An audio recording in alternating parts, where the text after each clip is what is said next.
Universal law of gravitation, तो उसी को मैथमेटिकल फॉर्म। तो यूनिवर्सल लॉ ऑफ ग्रेविटेशन मैंने आपको क्या कहा था, क्या होता है कि every object in the universe attracts every other body with a force which is directly proportional to the product of their masses and inversely proportional to the square of the distance between them। कि इस दुनिया में जितने भी objects हैं वो एक दूसरे को पे क्या करते हैं, अट्रैक्टिव फोर्स लगाते हैं। तो मान लीजिए एक ऑब्जेक्ट है जिसका मास m1 है, दूसरा ऑब्जेक्ट है उसका मास m2 है, दोनों ही एक दूसरे के ऊपर फोर्स लगाएंगे और दोनों एक दूसरे के ऊपर बराबर फोर्स लगाते हैं। ठीक है ना, यहाँ पे F1 और F2 क्या हैं, दोनों बराबर हैं। और ये फोर्स कैसे लगाते हैं, this force is directly proportional to the product of the two masses and inversely proportional to the square of the distance between them. तो दोनों के बीच में जो डिस्टेंस है उसका स्क्वायर, तो ठीक है ना, तो इसके बराबर होता है। तो ये चीज़ तो हम अभी पीछे ड्राइव कर चुके हैं, ठीक है ना, और इसका डेरिवेशन आपको है नहीं फिलहाल, ये आपको 11th क्लास में आएगा। तो इस एक्सप्रेशन को हम एज इट इज़ लेंगे। तो दोनों को जब कंबाइंड कर देंगे तो हमारे पास एक्सप्रेशन क्या बन गया, F is directly proportional to m1 m2 upon R square. और जब प्रोपोर्शनलिटी हटाएंगे तो वहाँ पे क्या आ जाएगा, G आ जाएगा। तो G को हम क्या बोलते हैं, यूनिवर्सल ग्रेविटेशनल कांस्टेंट। ठीक है ना, तो ये आपका यूनिवर्सल ग्रेविटेशनल कांस्टेंट है। और m1 m2 क्या है, मासेस ऑफ द बॉडीज, तो बॉडीज के मास हैं, और r क्या है, डिस्टेंस बिटवीन देम। क्लियर है। Gravitational constant that is capital G। तो ग्रेविटेशनल कांस्टेंट बेसिकली होता क्या है, तो ये यूनिवर्सल लॉ ऑफ ग्रेविटेशन जो हमारे पास फॉर्मूला आया था, क्या आया था, F equals to G m1 m2 upon R square, ये आया था। तो इसमें G क्या है हमारा, ये ग्रेविटेशनल कांस्टेंट है। ठीक है ना, तो G की फॉर्म में इस एक्सप्रेशन को हम कैसे लिख सकते हैं, तो G यहाँ आ गया तो ये क्या बन जाएगा, F are square upon m1 m2, इसको ऐसे लिख सकते हैं अपन।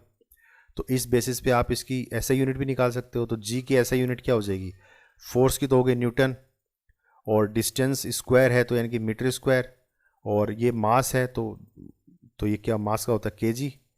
तो केजी और नीचे है स्क्वायर में तो ऊपर जाएगा तो -2, तो पर केजी स्क्वायर हो गया। ठीक है ना, तो न्यूटन मीटर स्क्वायर पर केजी स्क्वायर। जी की वैल्यू जो है कांस्टेंट आती है, और इसकी वैल्यू कितनी है, 6.673 इंटू 10⁻11 न्यूटन मीटर स्क्वायर पर केजी स्क्वायर। ठीक है ना, तो ये इंपॉर्टेंट है, ये हम जो न्यूमेरिकल करेंगे उसमें काम आएगी ये वैल्यू। ठीक है ना, तो इसको आप लोग याद कर लीजिए। और ये जो एक्सप्रेशन था, जो ग्रेविटेशनल कांस्टेंट जो था, वो किसने दिया था, बेसिकली कैवेंडिश ने। ठीक है ना, तो एक्सपेरिमेंटली डिटरमाइंड बाय कैवेंडिश, तो इन्होंने इस चीज को डिस्कवर किया था। क्लियर है। अब ये काम क्या आता है, ठीक है ना, तो इंपॉर्टेंस क्या है, यूनिवर्सल लॉ ऑफ ग्रेविटेशन। तो यूनिवर्सल लॉ ऑफ ग्रेविटेशन कहाँ काम आता है, इसकी इंपॉर्टेंस क्या है, तो इसकी बहुत बड़ी इंपॉर्टेंस है। ठीक है ना, इसकी बेसिस पे हम काफ़ी सारी चीज़ें समझ पाए।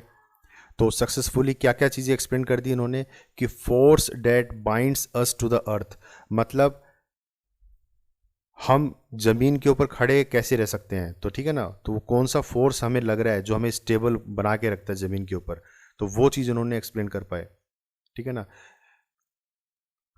इसको आप ऐसे समझिए कि जैसे ये अर्थ है, ठीक है ना, अर्थ तो गोल है, मतलब कंट्री के इस ओरिजिन पे भी कोई आदमी खड़ा होगा तो वो भी सीधा ही खड़ा होगा, और यहाँ पे कोई आदमी खड़ा होगा तो वो भी सीधा ही खड़ा होगा, और यहाँ पे कोई आदमी खड़ा है तो वो भी सीधा खड़ा है। तो अब इस आदमी के हिसाब से देखा जाए तो ये आदमी क्या सीधा है क्या, ये तो टेढ़ा है। और इसी आदमी के हिसाब से अगर इसको देखा जाए तो ये क्या है, ये तो उल्टा हो गया। ठीक है ना, लेकिन अगर हम इंडिविजुअली देखें तो ये सारे के सारे बंदे जो हैं वो सीधे ही खड़े हैं। ठीक है ना, तो सीधे क्यों खड़े हैं, क्योंकि उनके ऊपर जो फोर्स लग रहा है वो कौन सा फोर्स लग रहा है, ग्रेविटेशनल फोर्स लग रहा है। और ग्रेविटेशनल फोर्स कहाँ लगता है, towards the centre of the earth, earth के सेंटर की तरफ लगता है। ठीक है ना, जो कि उनको बांध के रखता है। तो इस फोर्स को इन्होंने एक्सप्लेन किया था। ठीक है ना, तो force that binds us to the earth, जो हमें अर्थ के साथ बांध के रखता है। ठीक है ना, अदरवाइज देखिए आप प्लेन है, प्लेन तो अपने हिसाब से सीधा सीधा ही चलता है। ठीक है ना, तो वो अर्थ से बाहर क्यों नहीं निकलता, रहता तो अर्थ के अंदर ही है। ठीक है ना, यानी कि एक फोर्स है जो कि उसको बांध के रखता है। ठीक है ना, उसको अर्थ से बाहर नहीं जाने देता, तो उस फोर्स को इन्होंने डिस्क्राइब किया था। अब देखिए छोटा सा डेमोन्स्ट्रेशन देखिए, अब जैसे ये आदमी इसके हाथ में बॉल है, जब ये बॉल गिराएगा तो ये बॉल कहाँ गिर रही है, नीचे की तरफ गिर रही है, कहाँ जा रही है, towards the centre of the अर्थ। ये बॉल गिराएगा कहाँ जाएगी, towards the centre of the earth. मतलब ये बॉल ऐसे तो नहीं गिर रही ना नीचे, ऐसे जा रही है towards the centre of the अर्थ। ऐसे ये आदमी जब अपने हाथ से बॉल गिराएगा तो ये नीचे की तरफ नहीं गिर रही, कहाँ गिर रही है, मतलब ये है इसके नीचे का हिस्सा, ठीक है ना। इसका इस आदमी के हिसाब से नीचे क्या है, ये है, ठीक है ना, towards the centre of the अर्थ। ठीक है, तो ये चीज़ें जो हैं ये एक्सप्लेन कर पाए थे ये लोग।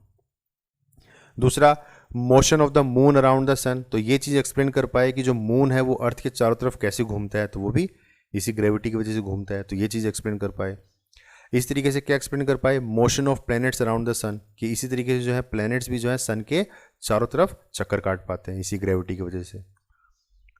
फिर क्या एक्सप्लेन कर पाए, टाइड्स, जो टाइड्स होती है ना, मैंने ज्वार भाटा जो मैंने आपको शुरू की स्लाइड्स में बताया था, ठीक है ना। ठीक है, तो कौन कौन सी टाइड होती है, एक तो हाई टाइड होती है, एक लो टाइड होती है। तो हाई टाइड तो आती है मून की वजह से और लो टाइड आती है सन की वजह से, ठीक है ना।